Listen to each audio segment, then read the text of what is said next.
Bienvenidos alumnos a una clase más de su curso de Estructura y Función. Quien les habla en esta oportunidad es la doctora María Teresa Pérez Narrea, que por encargo del doctor Belsusarri me ha encargado poder brindarles esta clase de sistema respiratorio. Entonces empezaremos con el curso. Lo he dividido para que sea un poco más digerible esta parte del curso en dos partes la clase. La primera parte vamos a hablar sobre las funciones del sistema respiratorio, describiremos la macroestructura, es decir, la anatomía de los principales órganos que compone este sistema y finalmente terminaremos con la microestructura, es decir, la histología. Bien, empezamos entonces con la función principal de los pulmones. Para esto he considerado poner esta imagen que resume prácticamente lo que hace una célula. La célula requiere de aporte continuo de energía para que pueda desarrollar sus funciones. Esta energía, que es finalmente en forma de ATP, la debe obtener de algún lado para poder hacer actividades mecánicas como parte de su biosíntesis de moléculas, proteínas, carbohidratos, etc. Que ustedes ya conocen, ¿no? Esta energía que necesita la célula tiene que obtenerla de algo, de alguna sustancia, y la obtiene del oxígeno. El oxígeno, como ustedes saben, en la cadena de la respiración celular es el aceptor final de electrones. Pero este oxígeno viene de algún lado, ¿no? Tiene que venir de algún lado. Y esto lo obtiene el organismo gracias al oxígeno del medio ambiente. Y bueno, por sus conocimientos ya previos, ¿no?, de colegio, saben que el oxígeno que tenemos en el medio ambiente se obtiene gracias a la fotosíntesis que hacen las plantas. Este oxígeno, al ingresar a la célula, va, como les digo, a producir energía para la realización de sus funciones y produce otro elemento más que es un metabolito de desecho, que es el CO2. Este CO2 que se produce no se puede quedar el organismo con ello porque sería perjudicial, lo tiene que eliminar hacia el medio ambiente, ¿no?, que es finalmente captado por las plantas y luego transformado en oxígeno, y así esto es un ciclo. Muy bien, todo esto es lo que he hablado en este instante. El organismo lo obtiene gracias a un sistema, que es el sistema respiratorio. Específicamente, o más importante, los pulmones, ¿no? Los pulmones son aquellos que van a captar el oxígeno, ¿no?, por un lado, para llevarlo posteriormente por la sangre hacia las células y devuelto el CO2, ¿no?, producto de este metabolismo, y que va a ser expelido hacia el medio ambiente, ¿no? Esa es la función principal que tiene el sistema respiratorio. Pero el sistema respiratorio, como todos los sistemas de nuestro organismo, no trabajan solos. No tiene un íntimo contacto, sobre todo el sistema respiratorio, con el sistema circulatorio, porque este oxígeno que ingresa por la vía aérea tiene que llegar a la célula, y la forma de llegar a la célula tiene que ser a través de un vaso. Y ustedes saben que dentro del vaso tenemos sangre, entonces tenemos otro sistema más que está integrado en esta función que realiza el sistema respiratorio, que es también el sistema hematopoyético de alguna manera. ¿Ya? Entonces, este cuadro es simplemente para que ustedes vean que nosotros trabajamos como un todo, ¿no? No es que solamente estudiemos pulmón, ¿no?, sistema respiratorio y después sistema circulatorio, no. Hay que integrar todos los conocimientos que vamos a tener porque estos sistemas trabajan juntos. Así es el organismo, así funciona. Muy bien, ¿cuáles son las etapas de la función pulmonar? Primero tenemos la ventilación. Es el movimiento que hace el flujo de aire de entrada y salida entre la atmósfera y los alvéolos, ¿no?, porque este aire finalmente va a llegar al alvéolo. Y posteriormente sale el aire hacia el medio ambiente gracias a la expiración. La otra función, o etapa de la función pulmonar es la difusión. Es el paso o la entrada del oxígeno hacia la sangre y por otro lado la salida del CO2 hacia el alvéolo, a través de unas membranas que lo vamos a estudiar en su debido momento. Posteriormente viene el transporte, que es el movimiento de gases a través de la sangre entre los alvéolos y la célula. Finalmente, todos estos pasos, que es la ventilación, la difusión y el transporte, tienen que estar regulados por un sistema, ¿no? Y esa es la etapa final, ¿no?, que es la regulación. No es una etapa, sino porque esta regulación se hace en todas estas etapas anteriores que hemos hablado. Eso lo hace el sistema nervioso.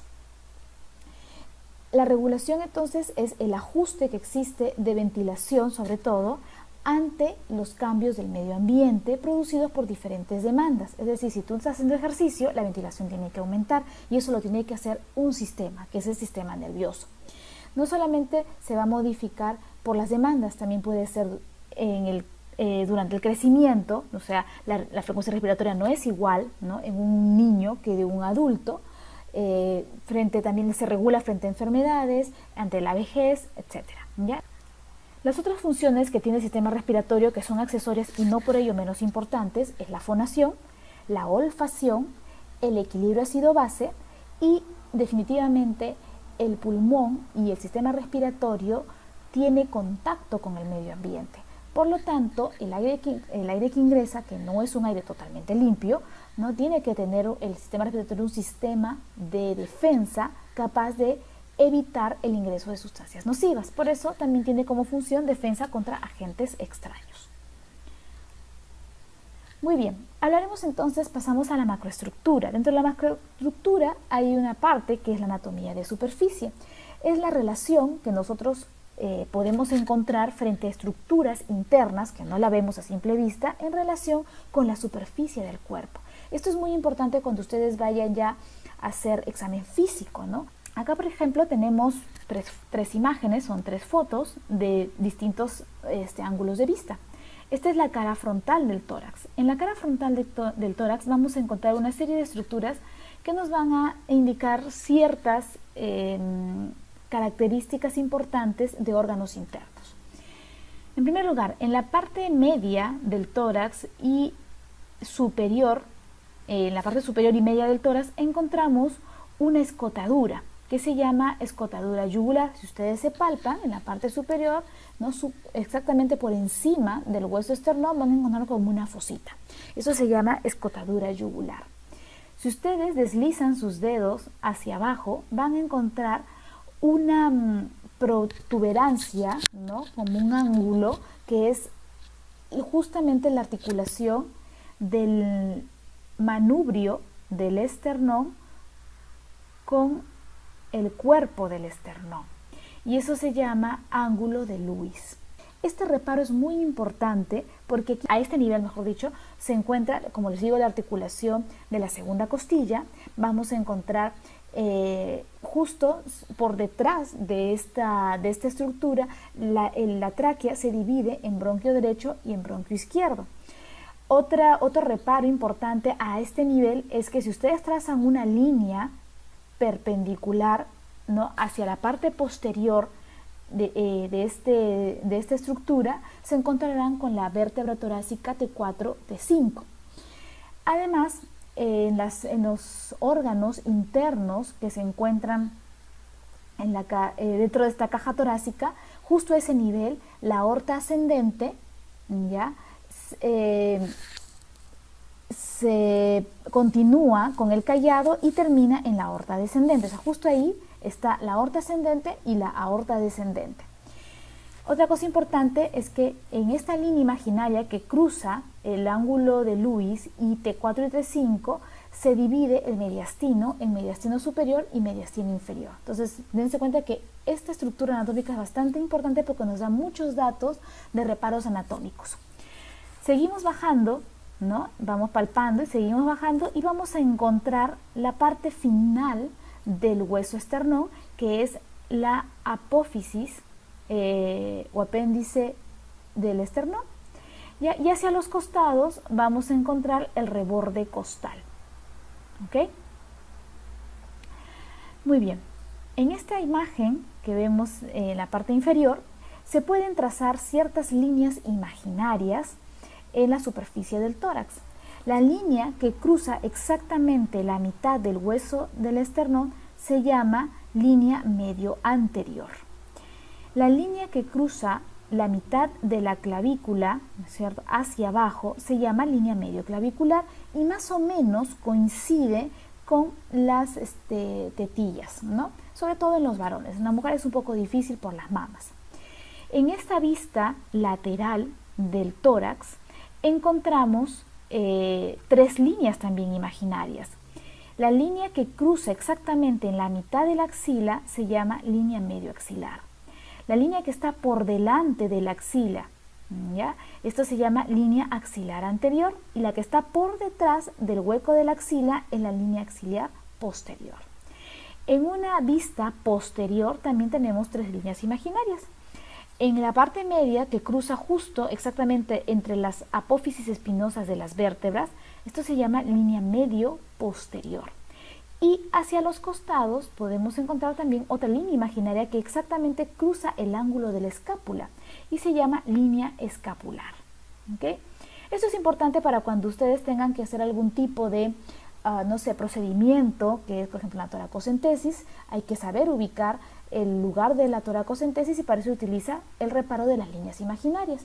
Igual para describir lesiones es importante saber, ¿no? A qué nivel está la lesión, ¿no? Que puede ser en la línea medio axilar, en la línea, no sé, medio clavicular, etc., ¿no? Por eso es importante conocer la anatomía de superficie. Otra reparo importante para conocer es que si ya estamos hablando del sistema respiratorio, obviamente tenemos que hablar de órganos. Y los órganos en la superficie se proyectan, ¿no? Imaginariamente donde estaría encontrándose el pulmón, por ejemplo. Acá vemos en una vista anterior, observamos que el pulmón derecho, exactamente en la línea medio clavicular, se ubica a nivel de la costilla número 6. ¿Ok? De la costilla número 6. En la línea medio axilar, más o menos el pulmón se ubica a nivel de la costilla número 7 u 8 aproximadamente. Y en la cara posterior se puede observar que se ubica a nivel de T10. ¿Ya? Eso lo vamos a ver mejor cuando ahorita hablemos la parte de macroscopía exactamente del pulmón. Igualmente, la pleura, que es el revestimiento que tienen los pulmones, también tienen su proyección en la anatomía de superficie. A nivel de la línea medio axilar, más o menos se ubica la pleura a nivel de la costilla número 8. En la línea axilar media, en la costilla número 10, y por detrás, ¿okay?, en la cara posterior, a nivel de T12.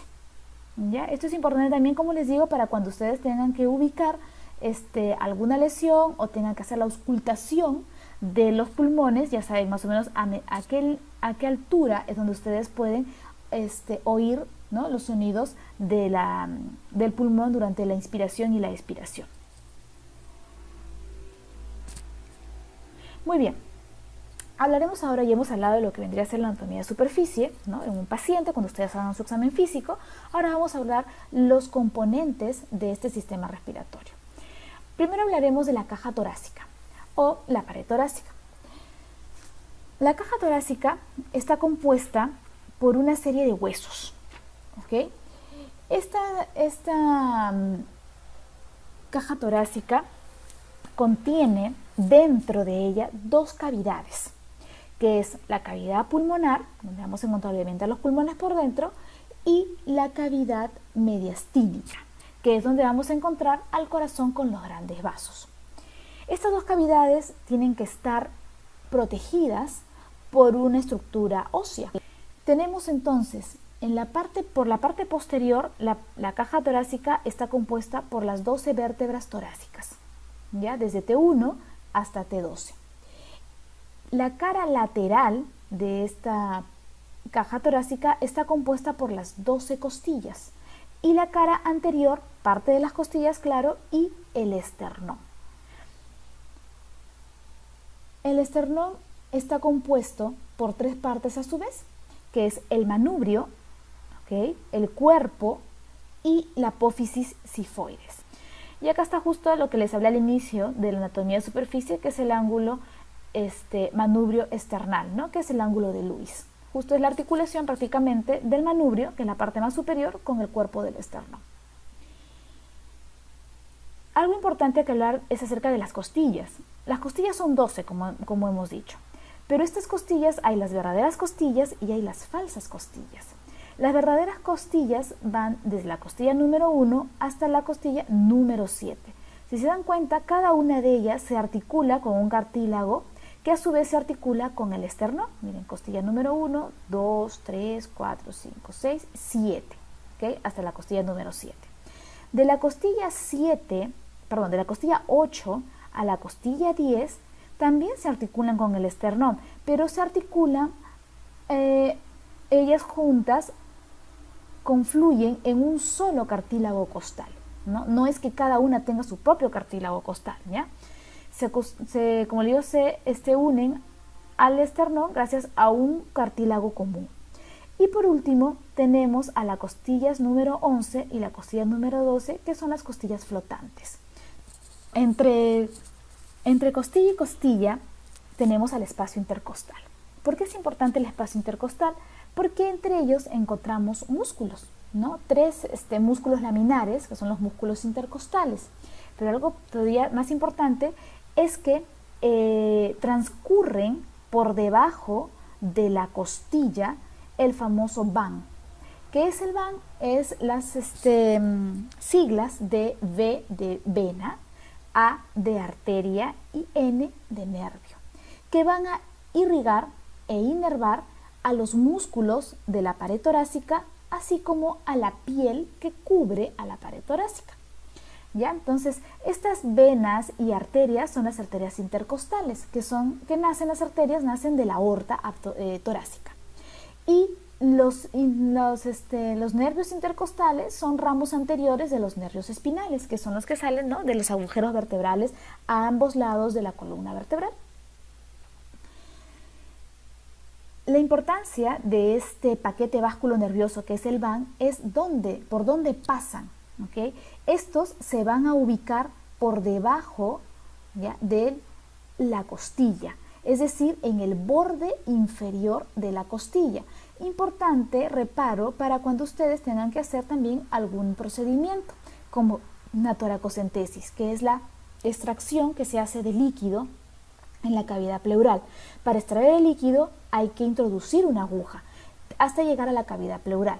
Al introducir la aguja, como ustedes ya saben por dónde transcurren los nervios y los vasos, tienen que introducirla por encima de la costilla y no por debajo, porque si tú introduces por debajo de la costilla, corres el riesgo de poder lesionar cualquiera de estas estructuras vasculonerviosas y producir una tragedia, ¿no es cierto? Entonces, lo que hay que hacer es introducir la aguja por encima de la costilla. Y acá les pongo esta imagen bastante gráfica del paquete vasculonervioso. No se olviden que tenemos la costilla y por debajo está pasando, ¿no es cierto? Acá ven un camión, en inglés van, que significa vena, siempre está por encima, luego viene la arteria y por debajo el nervio. Todas ellas discurren por el borde inferior de la costilla. Muy bien. Entonces, esta pared torácica, dentro también de sus componentes, tiene músculos, ¿no? Porque nosotros movemos la pared torácica, tenemos que moverla para poder respirar. Y se pueden clasificar de dos maneras: los músculos que intervienen en la inspiración, es decir, en el ingreso de aire hacia los pulmones, y los músculos que intervienen en la expiración.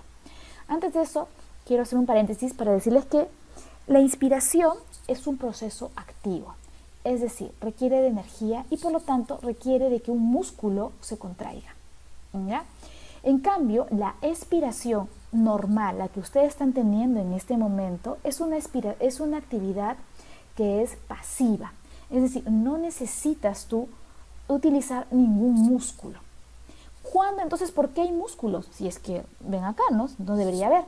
Bueno, estos músculos expiratorios se utilizan cuando uno hace una actividad física o cuando el proceso de inspirar y expirar se torna activo, o sea, se torna durante, por ejemplo, el ejercicio físico. Ahí tú necesitas utilizar músculos para la expiración. Los músculos inspiratorios más importantes, el más importante de todos es el diafragma, ¿ya? Es el músculo de la inspiración por excelencia. Le siguen los intercostales externos, ¿okay?, cuando es una expiración relativamente normal. Pero cuando es una inspiración activa, ¿no? Cuando, por ejemplo, como les dije en el ejercicio, se utilizan otros que son los accesorios, como los escalenos y el esternocleidomastoideo, cuya función es elevar las costillas. En los músculos expiratorios, el principal son los intercostales internos, ¿no? Como les digo, solamente cuando haces expiración activa. Y los accesorios son el oblicuo externo, el oblicuo interno, el transverso y el recto, ¿no? Que son músculos que, si bien estos son del tórax, también intervienen, o mejor dicho, tienen una inserción a nivel abdominal. ¿Cuál es la función de estos músculos? La función de los músculos, como les digo, es inspirar y expirar. Y les pongo la imagen de dos baldes acá para que vean cómo es que funciona. Centrémonos en esto, en las asas del balde, ¿ya? Cuando uno inspira, las asas que son funcionan como a manera de costillas, las costillas tienden a aplanarse, se elevan, mejor dicho, se elevan. ¿Okay? ¿Para qué? Para que miren cómo el área aumenta, ¿cierto? Miren. En cambio, en la expiración, las costillas se van hacia abajo, ¿no es cierto? Ya no se elevan, sino más bien caen. Y como verán, el área disminuye. Entonces, eso es importante cuando hablemos de mecánica ventilatoria, ¿ya? Los inspiratorios lo que hacen es elevar las costillas y los expiratorios es bajar las costillas, ¿ya? Esta es una imagen para ver lo que hemos hablado anteriormente, ¿no? Durante la inspiración el aire tiene que entrar y durante la expiración el aire tiene que salir. El músculo principal de la inspiración es el diafragma. ¿Qué es lo que hace? Se aplana. Por lo tanto, vean la flecha como va hacia abajo. Eso quiere decir que el diámetro del tórax va a aumentar, ¿no? Aumenta su volumen y por lo tanto ingresa el aire. En cambio, durante la expiración el diafragma se relaja. Y si se relaja, miren cómo asciende y por lo tanto el volumen disminuye y el aire es expelido hacia el medio ambiente. ¿Okay? Esta es una inspiración y expiración tranquila. Muy bien, hablemos del diafragma entonces. El diafragma es un músculo que divide dos cavidades, hacia arriba la cavidad torácica y hacia abajo la cavidad abdominal. Tiene dos partes el diafragma, una parte central que es tendinosa y una parte periférica que es muscular. Las inserciones de este músculo es en la parte anterior con el apéndice sifoides, luego sigue hacia los bordes costales, ¿no? Ahí se inserta, costillas número 11 y número 12, y luego llegan hacia atrás los ligamentos. Estos ligamentos se insertan en la parte posterior con las vértebras L1 y L4 y L1 y L3, que son los dos pilares, ¿no? Acá tenemos estos dos pilares. Uno se va a insertar desde vértebra lumbar 1 hasta vértebra lumbar 4, que es en el lado derecho, y el otro se va a insertar, el otro pilar, entre vértebra lumbar 1 y vértebra lumbar número 3. Al ser un músculo que divide dos cavidades, a través de ella pasan unas estructuras. La vena cava inferior ingresa a la cavidad abdominal a nivel de T8, ¿ya? A través de un tendón que es el tendón central. El esófago, que es un órgano que pertenece al tracto gastrointestinal, ingresa a la cavidad abdominal a nivel de T10, ¿no? Junto con los dos nervios vagos, ¿no? Uno a cada lado. Se ubica principalmente en el lado izquierdo, ¿no? Pegado más hacia el lado izquierdo o levemente hacia el lado izquierdo. La aorta pasa por detrás del diafragma hasta llegar a la cavidad abdominal a nivel de T12, ¿ya? Entonces son varias estructuras que van a cruzar el diafragma y son, como les digo, la vena cava, que sobre todo más es en el lado derecho, el esófago, el lado izquierdo y por detrás del diafragma a nivel de T12, la aorta. Para convertirse finalmente de aorta torácica pasa a ser aorta abdominal. Muy bien, los pulmones tienen a su vez una cubierta que se llama pleura. La pleura son dos, una pleura parietal, que es la que está pegada hacia las costillas, y una pleura visceral, que es la que está pegada a la víscera, que es el pulmón. Entre ambas pleuras está una cavidad, que es la cavidad pleural. Esta cavidad pleural contiene dentro de ella líquido. La función de la pleura es de protección, protege a estos dos órganos. El líquido pleural, como les dije, reduce la fricción entre las membranas que existen entre ellas. Acuérdense que dentro de la pleura encontramos a los pulmones, y los pulmones no son órganos quietos, los pulmones se expanden, y si se expanden, al expandirse pueden chocar obviamente chocan con las pleuras, y estas tienen que tener la menor fricción posible, y eso es gracias al líquido pleural. Está irrigado por las arterias intercostales y bronquiales, y la inervación de la pleura visceral, y la inervación va a depender de qué tipo de pleura es. La pleura parietal, que es la que está más externa, está inervada por nervios intercostales y el frénico. En cambio, la pleura visceral carece de inervación somática, no duele. La pleura que duele es la pleura parietal. ¿Cómo se proyecta esta pleura en la caja torácica? Vemos que en la cara anterior llega más o menos hasta la vértebra número 6, en la cara, línea medio axilar, costilla número 10, y cara posterior va hasta T12. Pero si ustedes se dan cuenta, los pulmones, que ven aquí, no llenan completamente la cavidad pleural. Queda un pequeño espacio, que ven acá. Estos se llaman recesos costodiafragmáticos. Los recesos son aquellos espacios pleurales que no están rellenos por los pulmones en la zona inferior. Ambos recesos, tanto el derecho como el izquierdo, sirven para ser ocupados cuando el pulmón se expande. Entonces, cuando el pulmón se expande, es allí donde se llenan los recesos. Entonces, es importante tener los recesos porque es un espacio que me deja a mí para poder expandir mis pulmones. Otra cosa importante, según la zona, la pleura puede cambiar de nombre. Es decir, la pleura que está por encima de la clavícula, ¿no es cierto?, se llama pleura cervical, ¿ya? Porque la pleura puede extenderse por encima de la primera costilla y de la clavícula.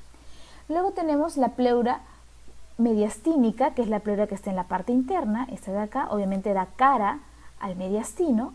Tenemos la pleura costal, que es la pleura que ven aquí, que está en contacto con las costillas, y la pleura diafragmática, que es la que está en contacto con el diafragma, ¿ya? Entonces es la misma pleura, simplemente cambia de nombre de acuerdo a la zona en la que esté, ¿ok? Muy bien.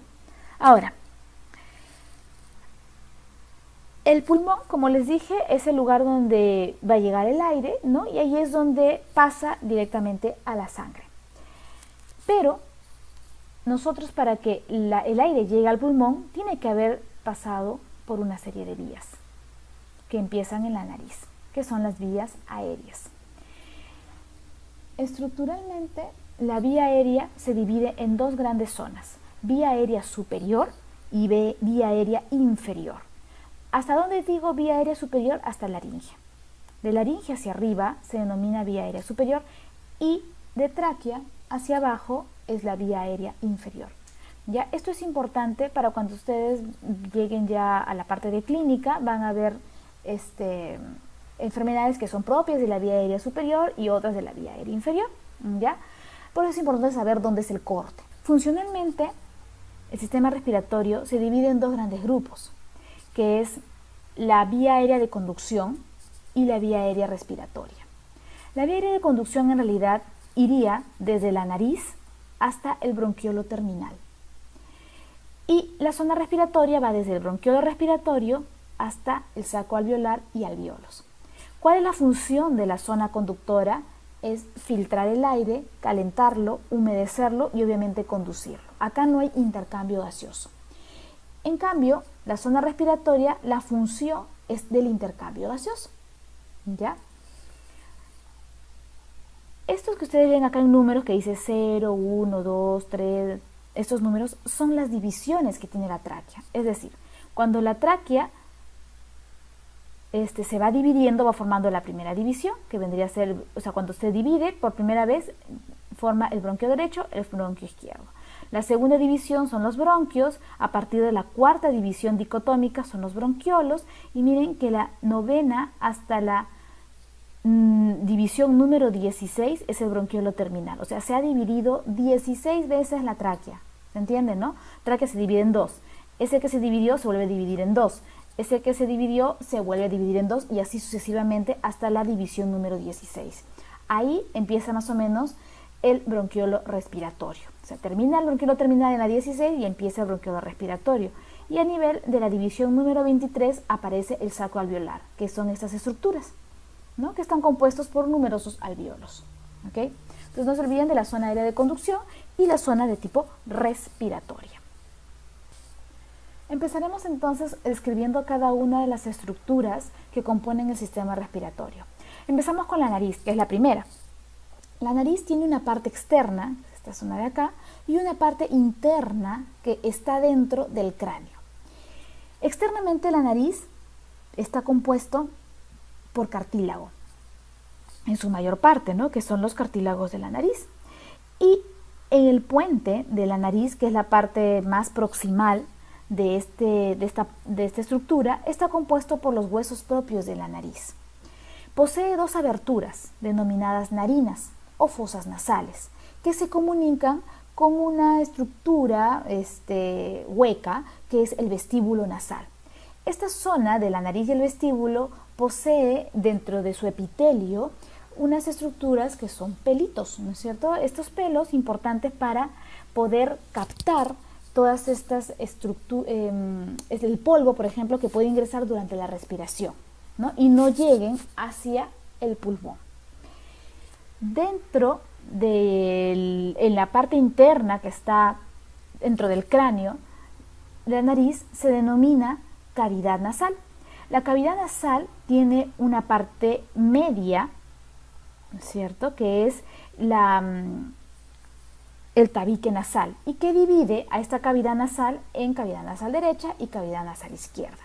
El tabique nasal está compuesto en la parte superior por un hueso, que es la lámina perpendicular del hueso etmoides, que en la parte superior formaría el techo de la cavidad nasal. El otro hueso que conforma el tabique nasal es el vómer, que a su vez se articula por debajo con el piso de la cavidad nasal, que está compuesto por el paladar duro por delante y el paladar blando por detrás. En las paredes laterales de la cavidad nasal encontramos unas estructuras que se denominan conchas o cornetes. Tenemos el cornete superior, tenemos el cornete medio y el cornete inferior. Los dos primeros corresponden al hueso etmoides. Por debajo de los cornetes encontramos unos surcos, ¿okay?, que se denominan meatos. Meato superior, que está por debajo del cornete nasal superior, el meato medio y el meato inferior. Importante porque en estos meatos es donde van a desembocar los senos paranasales. Existe una estructura que no se nota bien en esta imagen, que se encuentra entre el cornete nasal superior y el techo de la cavidad nasal, denominado receso esfenoidmoidal. También es donde se va a encontrar la salida de uno de los senos paranasales. ¿Cuál es la importancia de estas estructuras? Porque por algo están ahí, ¿no es cierto? Estas estructuras tienen la función de calentar el aire. Ellas trabajan como si fuesen unas turbinas, ¿no? Esa es la función. Calientan el aire, la humedecen y también sirven como método de defensa, porque ahí muchas de las partículas pueden ser filtradas, ¿ya?, y ser expelidas hacia el medio ambiente. Por detrás de la cavidad nasal se encuentran unas estructuras que comunican con la faringe y se denominan coanas, o también llamados narinas internas. Una de las funciones de la cavidad nasal también es, como les dije, calentar el aire, y se calientan gracias a la sangre que llega y que irriga a la cavidad nasal. Por ello, esta parte de esta estructura es ricamente vascularizada. La irrigación depende de ramas terminales de la arteria maxilar y de la facial, y de ramas etmoidales de la arteria oftálmica, que es rama a su vez de la carótida interna. Estos vasos que ustedes ven acá son, como les digo, ramas de las arterias que nombré, y este es en la cara lateral, y en la cara medial, o sea, en el tabique de la nariz, encontramos una red anastomótica de múltiples arterias, como de la etmoidal anterior y de la arteria labial superior. Estas se anastomosan y forman un rico plexo vascular, denominado área de Kieselbach. Esta área de Kieselbach es importante porque es muchas veces esta zona que llega a sangrar, ¿no? Puede sangrar, y es lo que se denomina epístasis, ¿no? No sé si alguna vez han visto algún compañero, no sé, alguien o algún familiar que tiene estos sangrados nasales, ¿no? Y es probablemente vengan de este gran plexo vascular que se denomina, que tiene ese nombre, ese epónimo, ¿no? Área de Kieselbach. Algo que me estaba olvidando y que es importante en esta zona del sistema respiratorio es que el techo de la cavidad nasal tiene un epitelio diferente a los demás áreas de la cavidad nasal, que es el epitelio olfatorio. Aquí es donde nosotros percibimos el olor. Gracias a esta especialización de la mucosa, la inervación de la nariz se da gracias, bueno, en esta zona, que es de la zona olfatoria, tendrá que ser el primer par craneal, que es el olfatorio, y lo demás es a través del quinto 1 y quinto 2. La función de la nariz es vía de conducción para que ingrese el aire, calentar y humidificar el aire, defensa. Acuérdense que acá tiene que haber definitivamente mecanismo de defensa para evitar que ingresen sustancias tóxicas hacia los pulmones. Es el órgano de olfacción en esta zona que hemos hablado, y importante también para la resonancia, para el sonido, ¿no? Muy bien, las otras estructuras que forman parte también del sistema respiratorio son los senos paranasales. Estas estructuras son cavidades llenas de aire que se encuentran dentro de los huesos, y el nombre lo da de acuerdo al hueso en el que se encuentra, ¿no? El seno frontal es el que se ubica en el hueso frontal, el etmoidal en el etmoides, el esfenoidal en el esfenoides, y el maxilar, que es el seno paranasal más grande que tenemos. Estos van a desembocar en los meatos superior, medio e inferior. La función de los senos paranasales es de calentar el aire, en primer lugar. Resonancia para el sonido. Y algo importante es que como son huecos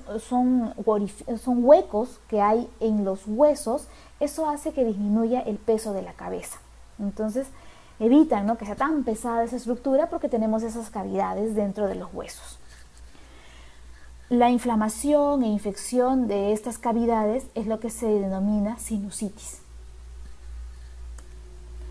La faringe es otra estructura que comunica a la cavidad nasal con la laringe. Es una estructura tubular que va desde la base del cráneo, como ven acá, y termina a nivel de la vértebra cervical 6 aproximadamente. Se divide en tres zonas: la nasofaringe, la orofaringe y la laringofaringe. La nasofaringe va desde las coanas, que hemos hablado ya anteriormente, y termina a nivel del paladar blando. Dentro de esa estructura contiene el orificio de salida de la trompa de Eustaquio, que comunica con el oído medio. La nasofaringe entonces sirve de vía aérea de conducción, por ahí solamente pasa el aire. La orofaringe se conecta con la boca y por lo tanto es un pasaje común de aire como de alimentos y líquidos. Aquí se encuentran las amígdalas palatinas y las amígdalas linguales. Seguido de la orofaringe encontramos la laringofaringe.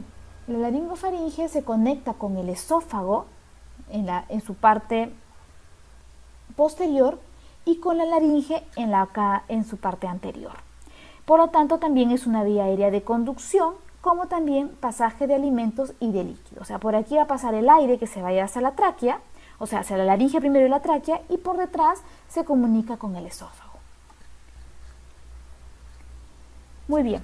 Seguido de la laringofaringe vamos a encontrar a la laringe. Es un pasaje muy pequeño, ¿ya?, que conecta la faringe en la parte superior con la tráquea a nivel de C6. La laringe parece un poco complicado, ¿no? Pero bueno, vamos a hacerlo lo más simple posible.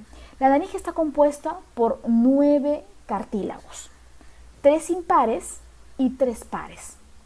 Los 3 cartílagos impares son los más grandes. Acá tenemos al epiglotis, ¿okay? Tenemos al cartílago tiroides, que es la famosa manzana de Adán, mucho más notorio en los varones, y el cartílago cricoides. El epiglotis es un cartílago a especie como de una cuchara, ¿no? Se nota más o menos como lo ven acá en la cara posterior. Esta es la cara anterior, esta es la cara posterior, que tiene una parte móvil, que es esta de acá, cuya función es descender y con ello tapar el orificio que comunica con la tráquea, que es la glotis. ¿Okay? Entonces la epiglotis lo que hace es tapar la glotis para que cuando uno, por ejemplo, esté comiendo algo, ¿no?, durante la deglución no pase la comida hacia la vía aérea. Obviamente no es donde debe llegar, tiene que ir hacia el esófago. El cartílago tiroides es el más grande de todos y, como les digo, es la famosa manzana de Adán, y el cartílago cricoides es el que finalmente comunica o tiene una comunicación gracias a un ligamento con el primer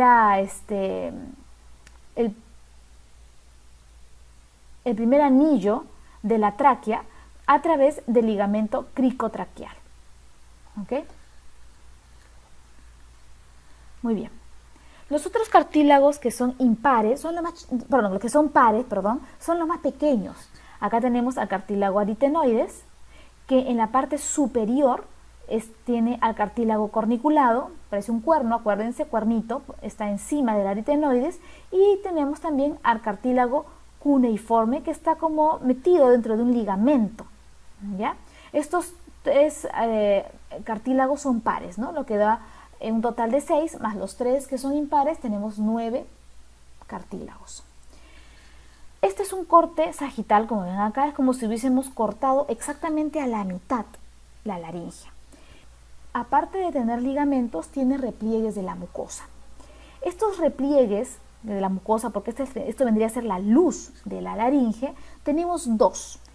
El superior, que es la cuerda vocal falsa, o también llamado pliegue vestibular, y el inferior, que es el pliegue vocal verdadero o cuerda vocal verdadera, ¿ok? Que lo vamos a ver mejor en esta manera. Este es un corte coronal, ¿ya? Vemos acá la epiglotis, ¿ok? Luego tenemos acá el primer pliegue, que es el pliegue vestibular, ¿ok? Luego tenemos el pliegue vocal, que es la verdadera cuerda vocal, ¿bien? Y por debajo de ello encontramos a la tráquea, el inicio prácticamente de la tráquea, ¿ya? Entonces esto vendría a ser la luz de la laringe: epiglotis, cuerda vocal falsa, cuerda vocal verdadera, pliegue vestibular, pliegue vocal. Existe un examen para poder ver las cuerdas vocales, ¿no?, que es la laringoscopía. Se introduce una estructura como un tubo con una camarita con luz y se observa a través de la laringe estas estructuras. Vemos acá, este vendría a ser una vista superior de una laringoscopía. Tenemos aquí la epiglotis, que es este cartílago, ¿cierto?, que va a tapar esta abertura que es la glotis. ¿Ok? La glotis es toda esta abertura que ven acá. Vemos aquí el pliegue vestibular en más o menos de color medio amarillo, y por debajo está el pliegue vocal, o sea, la cuerda vocal verdadera. Vean que es de diferente color, lo ponen incluso de diferente color porque incluso el epitelio es diferente del pliegue vestibular en relación al pliegue vocal. Luego observamos aquí, esta es la cara anterior, esta es la cara posterior, a la tuberosidad corniculada, es decir, el cartílago corniculado. Obviamente por debajo de este cartílago encontramos al aritenoides, que no se ve aquí, y lateral al cartílago corniculado encontramos al cuneiforme. Muy bien, ¿cuál es la función de la laringe? La función de la laringe es primero un pasaje de aire de la laringe, ¿no? o de la faringolaringe hacia la tráquea. Y al tener la cuerda vocal, obviamente su función es la de la fonación. Cuando uno respira normal, como ahorita, por ejemplo, la glotis tiene que estar abierta, ¿cierto? Este orificio, porque si no, ¿cómo ingresa el aire? Entonces, los aritenoides, que son estas estructuras que ven aquí, vamos a ponerlo acá mejor porque acá no se ve muy bien, aparece esto. Los aritenoides, cuando uno está respirando, están abducidos, es decir, se abren para poder abrir las cuerdas vocales. Otra cosa importante es que el orificio que se forma es de forma triangular en una respiración quieta. Cuando uno fuerza la inspiración, por ejemplo, durante el ejercicio, los aritenoides se abren muchísimo más y la abertura ya no es tan triangular, es medio rombo, incluso medio redondo, ponen en los libros, ¿no? Ven acá, esta es una laringoscopía de la vida real, miren, esta es la epiglotis, acá tenemos este es el corniculado, por acá está el cuneiforme y acá tenemos justo la apertura de la glotis. Bien, cuando uno habla ya durante la fonación, ¿qué es lo que sucede? Los aritenoides se aducen, es decir, se va a cerrar el pliegue vocal. Muy bien, y cuando al cerrarse el pliegue vocal, el aire que sale de la tráquea hacia la laringofaringe hace vibrar esta cuerda vocal. Y es así como es que se produce la voz. Es gracias a la vibración que hace el aire cuando sale de la tráquea hacia la laringe. El cierre forzado se refiere cuando uno retiene el aire en la cavidad torácica, por ejemplo, al pujar o levantar peso. La hendidura glótica, que es ese espacio que hay, ¿no es cierto?, entre estas cuerdas, está completamente cerrada, así como la hendidura vestibular, no solamente la de la cuerda vocal verdadera, sino también de la cuerda vocal falsa. Esto solamente se da cuando uno retiene el aire de manera forzada, ¿ya? Entonces, la laringe tiene una función de ser parte de la vía respiratoria, conduce el aire, es órgano de fonación y actúa como válvula. Evita que los alimentos y el líquido ingresen a la tráquea. Y eso es gracias a estas dos estructuras, ¿no?, que son las cuerdas vocales falsas, porque son las primeritas, ¿cierto?, antes de las cuerdas vocales verdaderas, y la epiglotis. La cuerda vocal falsa se va a cerrar y la epiglotis desciende para poder cerrar todavía más el paso, ¿no?, hacia la tráquea, ¿ya? Por eso es importante esta estructura que es la laringe. Continuando entonces, después de la laringe, tenemos a la tráquea. La tráquea es un tubo, ¿ya?, que importante para el paso del aire, ¿no?, cuya función es simplemente vía de conducción. Mide aproximadamente 12 a 14 centímetros de largo y 2.5 centímetros de diámetro. Se ubica anterior al esófago y se extiende desde el cartílago cricoides de la laringe hasta más o menos T4, donde prácticamente se divide en bronquio derecho y bronquio izquierdo. Está compuesto por 16 a 20 cartílagos hialinos en forma de C. Es un cartílago, es un anillo incompleto, ¿no? Pero que se dan cuenta que en la parte posterior, que es la que está exactamente relacionado al esófago, tiene músculo liso. Esto es importante porque cuando uno deglute, ¿ya?, y pasa el bolo por el esófago, obviamente el esófago se distiende. Y como tiene músculo liso, ¿ok?, no va a tener ningún problema ni va a tener ninguna dificultad para poder distenderse gracias a este tejido que es totalmente blando en comparación con el cartílago. Es importante también que la tráquea es un tubo que no se va a cerrar completamente. ¿Gracias a qué? A que tenemos cartílago en su componente. Si fuera todo músculo liso, esto se cerraría completamente y tendríamos una obstrucción, tanto para la entrada como para la salida del aire. La división de la tráquea que se da a nivel de T4 se denomina carina y esto va a dividirse en bronquios primarios. Primer bronquio primario, que es el bronquio primario derecho, y el bronquio primario izquierdo. Estos a su vez se van a dividir en el lado derecho en 3 bronquios secundarios, uno para cada lóbulo. En el lado izquierdo, 2 bronquios secundarios, uno para cada lóbulo. A su vez, estos bronquios secundarios se van a dividir en bronquiolos terciarios, que va a ser para cada segmento. ¿Ya? Y después aparece la división, que son los bronquiolos. Y hasta más o menos, ¿se acuerdan? La división número 16 termina los bronquiolos terminales y aparece en la división 17 los bronquiolos respiratorios. Una característica importante de los bronquios derecho e izquierdo es la dirección, la longitud, el calibre. La dirección del bronquio derecho es más vertical, más o menos tiene un ángulo de 30 grados. Del izquierdo es más horizontal.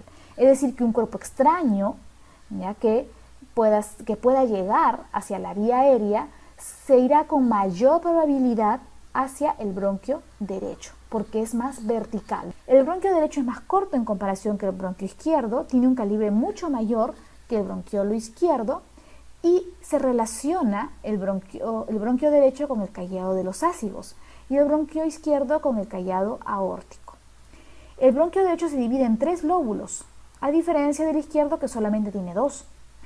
Y los segmentos son 10 y en el izquierdo son 8. En realidad son 10 también, solo que hay dos segmentos que se unen y eso hace que sean 8, ¿no? Pero en realidad son 10 segmentos broncopulmonares. Los pulmones son 2 órganos que se encuentran alojados dentro de la cavidad pleural y tienen un peso aproximado en ambos de 1,100 kg a 1,2 kg, ¿no? O 1.200 gramos. Miden 25 centímetros de alto, tienen 16 centímetros de longitud anteroposterior y miden 10 centímetros de ancho, ¿no? Visto de frente. El pulmón derecho y el pulmón izquierdo mide 7 centímetros. Ellos tienen una consistencia blanda, es elástico, es decir, que se puede distender fácilmente y recuperar sus dimensiones iniciales. Tiene una forma de semicono con un eje mayor vertical, una superficie de tipo convexa que está en contacto con la pared del tórax. Tiene una cara externa, como les digo, que es convexa, tersa y lisa y que se pueden ver las impresiones costales, bueno, en esta imagen no, y tienen una cisura oblicua que va de arriba hacia abajo y de atrás hacia adelante. Ya tanto el pulmón derecho como el pulmón izquierdo. El pulmón derecho a su vez tiene otra cisura que es la cisura horizontal que nace de la anterior, o sea de la cisura oblicua, es como que se bifurcara, ¿no? Y ahí forma la cisura horizontal. Por lo tanto, el pulmón derecho tiene 3 lóbulos, un lóbulo superior, un lóbulo medio y un lóbulo inferior. En cambio, el pulmón izquierdo tiene solamente lóbulo superior y lóbulo inferior. La cara interna del pulmón contiene al ilio. El ilio con H, ¿okay? Está compuesto entonces por estructuras que entran y salen del pulmón. Son estructuras vasculares y bronquios. El pulmón derecho tiene al bronquio primario en la parte posterior y por delante del bronquio derecho encontramos a las arterias pulmonares y por delante de ellas a las venas pulmonares.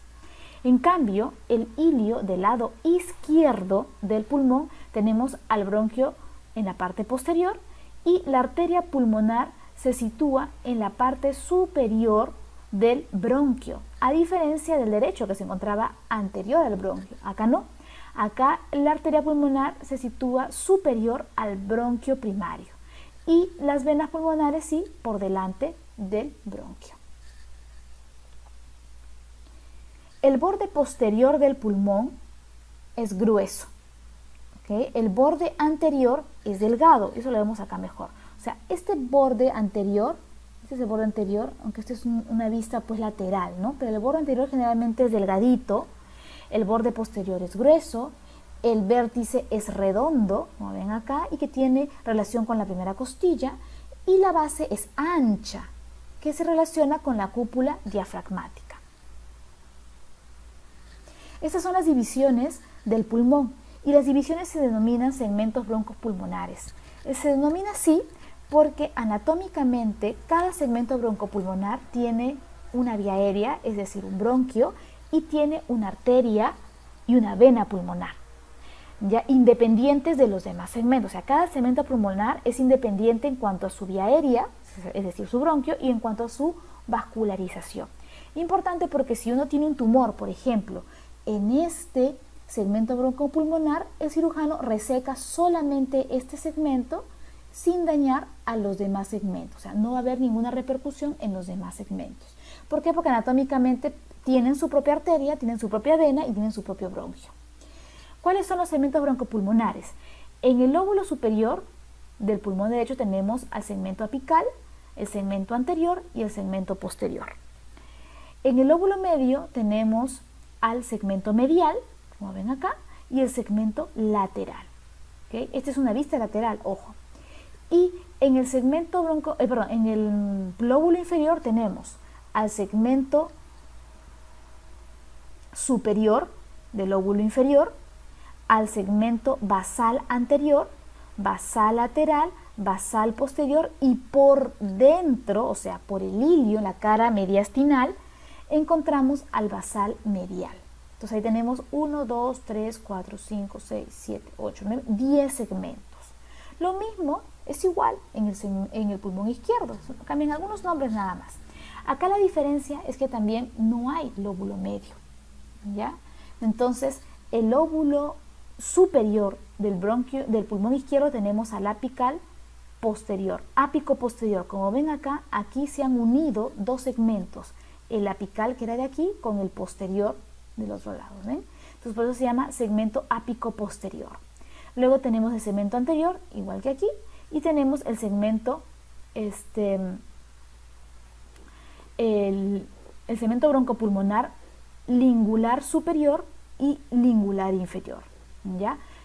Esto es lo que vendría a ser en el lado derecho el lóbulo medio, ¿no? Pero acá no tenemos eso, se llama língula, língula superior y língula inferior. Esta língula es lo que se relaciona con el corazón lado izquierdo. Tapa prácticamente parte del corazón la língula. El lóbulo inferior, tenemos aquí al segmento superior del lóbulo inferior, el basal anterior, el basal lateral y el basal posterior. Faltaría el basal medial, que está por dentro. Incluso algunos libros consideran al basal anterior y medial uno solo. Por eso es que en algunos libros ustedes van a encontrar 8 segmentos, porque acá se han unido el apical con el posterior y acá el basal anterior con el basal medial, ¿no? Pero en realidad son 10, solo que unos, como les digo, se han unidos nada más. ¿Cuál es la irrigación del pulmón?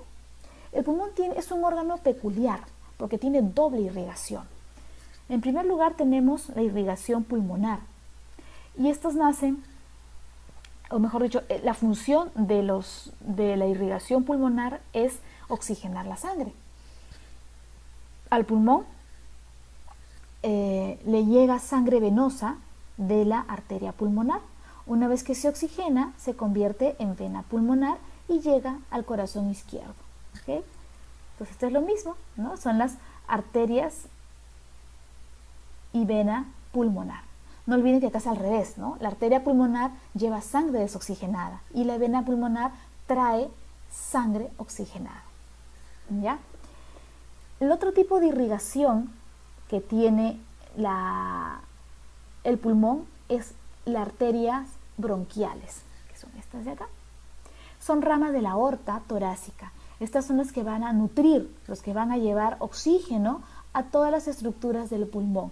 Estas de aquí, las arterias y venas pulmonares, su función principal es la de oxigenar sangre, no tanto de nutrir. En cambio, quien nutre sí y oxigena al pulmón es las arterias bronquiales.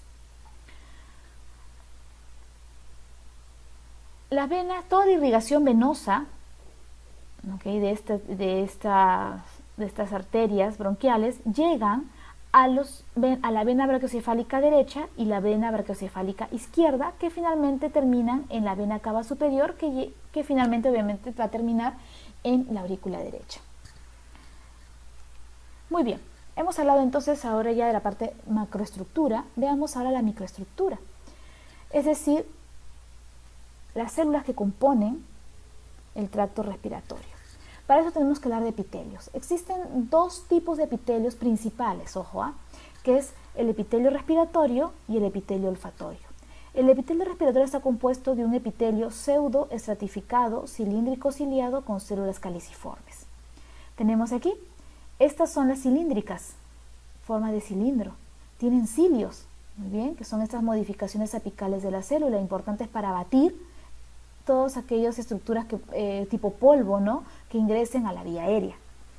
Estas que ven aquí más claritas con un núcleo basal son las células caliciformes, que le van a dar, cuya función es la producción de moco, ¿no?, para poder lubricar y poder tener una capa de moco en la superficie de la mucosa y con ello atrapar el polvo que puede ingresar.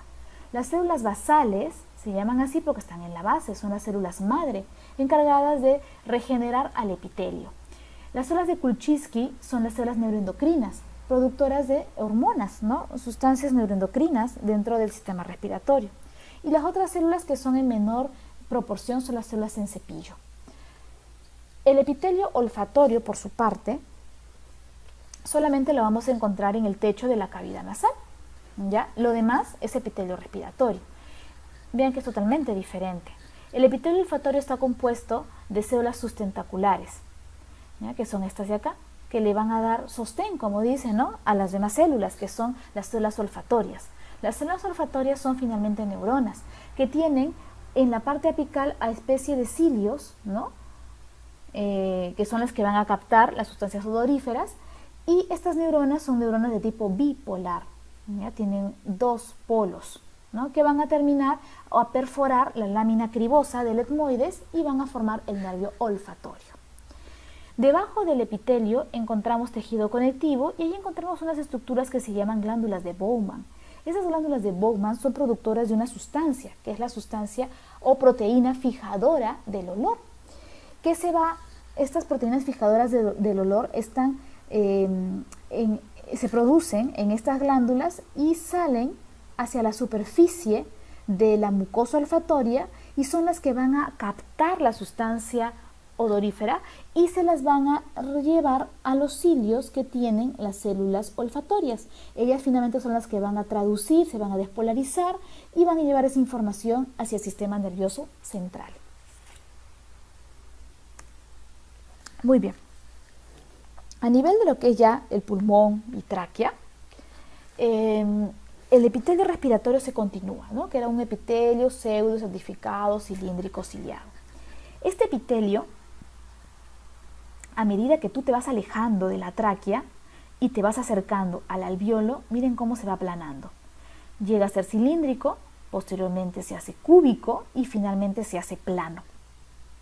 A medida que obviamente vamos llegando hacia el alveolo. Las células goblet, que son las células caliciformes, también van desapareciendo, miren. Solamente están hasta antes de llegar al bronquiolo terminal. O sea, el bronquiolo terminal ya no tiene células caliciformes. Las células ciliadas también van desapareciendo, ¿no? Algo del bronquiolo respiratorio tiene todavía una que otra célula ciliada. Las glándulas también desaparecen. Solamente están hasta los bronquios, igual que las células goblet cells. Los bronquios entonces tienen células caliciformes, glándulas y los bronquiolos ya no. Igualmente el cartílago hialino.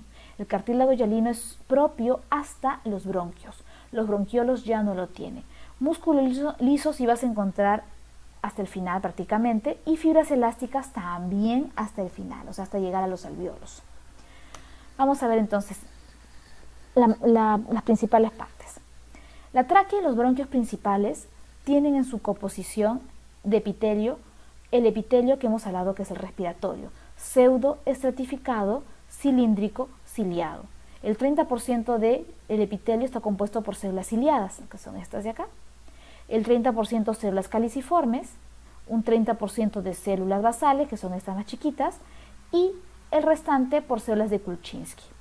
En la submucosa encontramos las glándulas seromucosas.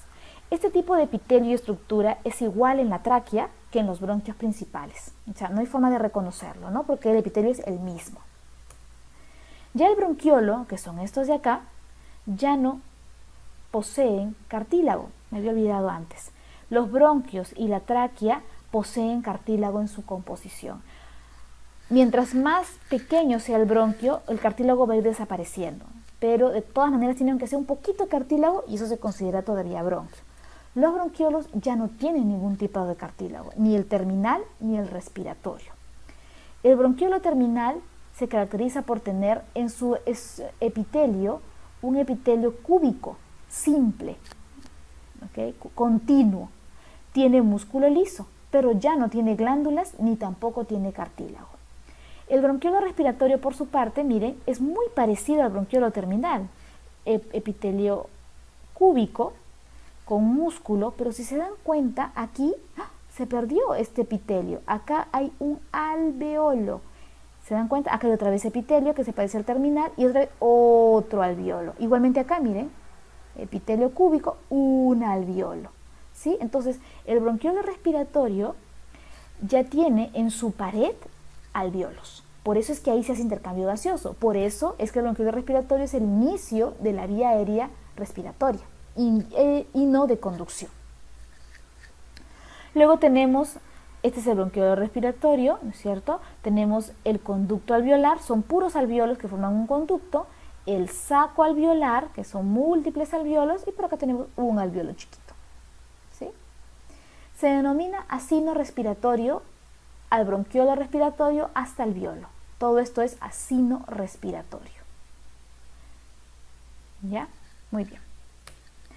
Ahora el alveolo. El alveolo es la unidad funcional prácticamente del pulmón y está compuesto por una serie de sacos, ¿no? O bolsitas tapizados por dos tipos de célula. Los neumocitos tipo 1, que son estos de acá, epitelio simple plano, y los neumocitos tipo 2, que son estos de acá, cuya función es la producción del surfactante. Es aquí, en el alveolo, donde se realiza el intercambio gaseoso. ¿Entre quién? Entre el alveolo, que contiene el aire del medio ambiente, y el vaso sanguíneo. Esta estructura, ¿no? O por donde tiene que pasar el gas, se denomina membrana alveolo capilar o barrera alveolo capilar. Esta membrana respiratoria o alveolo capilar está compuesto por el neumocito tipo 1, como ven acá. Debajo del neumocito tipo 1 encontramos la membrana basal, muy bien, membrana basal. Posteriormente tenemos membrana basal también del endotelio y la otra célula es el endotelio del capilar. Finalmente la luz del vaso en donde encontramos al eritrocito, ¿ya? En esta zona es donde se hace el intercambio gaseoso. Vean lo pequeño, ¿okay?, que es, lo delgado que es, prácticamente es una célula y al costado hay otra celulita. Los alveolos pueden comunicarse con otros alveolos gracias a unos huequitos que ven acá. Acá se ve en otro corte. Se llaman poros de Kohn. O sea, K-O-H-N. Por ahí no solamente se comunican, sino que también por ahí pueden pasar otras células que no forman parte de la pared del alveolo, pero que están en el pulmón, que son los macrófagos alveolares, que es parte de nuestra defensa, ¿no? Para cuando llegue algún microorganismo o alguna sustancia tóxica. Muy bien, esto es lo mismo, ¿no? Alveolo, unidad funcional, vida real, miren el alveolo. El área total, si pudiera abrir todos los alveolos, ¿no?, y estirarlos en una superficie, aproximadamente 75 metros cuadrados. Es bastante grande, ¿no? Importante para que en esa gran área haya intercambio gaseoso. Vean lo importante que puede ser esta parte del sistema respiratorio. Ahí tenemos a la barrera hematoaire que hemos hablado anteriormente. Los neumocitos tipo 1 en número corresponden al 40%, pero cubren el 90% del alveolo. Y eso es porque tienen un epitelio escamoso, es plano, ¿ya? y por eso cubren el 90%. Los neumocitos tipo 2, si bien es cierto, son más numerosos, es el número 1 como ven acá, es como si fuese, es un epitelio prácticamente cúbico y solamente cubren el 10% de la superficie del alveolo. Y tenemos también acá los macrófagos alveolares, que es el número 2, esta celulita, y el número 3 era el alveolo, el neumocito tipo 1. ¿Cuál es la función del neumocito tipo 2? Producir surfactante, importante para que el alveolo no colapse. El surfactante es una sustancia que se produce en los cuerpos lamelares, que están dentro del citoplasma del neumocito tipo 2, y está compuesto en su mayor proporción por colesterol y por fosfolípidos. Dentro de ellos el más importante es el dipalmitoil fosfatidilcolina, ¿ya? Y un 10% está compuesto por proteínas. Esta es una imagen de una microfotografía electrónica donde encontramos al neumocito tipo 1, como ven acá. Esta es la luz del alveolo, la membrana basal o lámina basal, y ahí nomás está el endotelio. ¿Ven acá? Y dentro del endotelio, que vendría a ser la luz del vaso, encontramos al glóbulo rojo o eritrocito. Uy, acá está mal escrito, es eritrocito. Muy bien. Otra cosa importante como parte histológica del pulmón es las fibras elásticas. Acuérdense que el pulmón es un órgano que se expande, y se expande gracias a que tiene tejido conectivo, y el tejido conectivo tiene dentro de sus componentes en esta zona abundantes fibras elásticas, que los vemos acá. Miren, este es una coloración especial para fibras elásticas. Ven estas rayitas como pelitos azules, todos ellos son fibras elásticas. Esto es importante que lo sepan porque hay patologías en las cuales se pierden estas fibras elásticas. Entonces imaginen un pulmón que no se estira, o sea, imposible, ¿no es cierto? No podría cumplir su función. La otra estructura que podemos observar en histología es la pleura. Esta es una pleura visceral. Visceral porque está pegada a la víscera. Miren, esto es un alveolo, o sea, estamos en pulmón. Y la pleura no es más que un epitelio simple plano, es decir, una sola capa, y la célula es como una escama.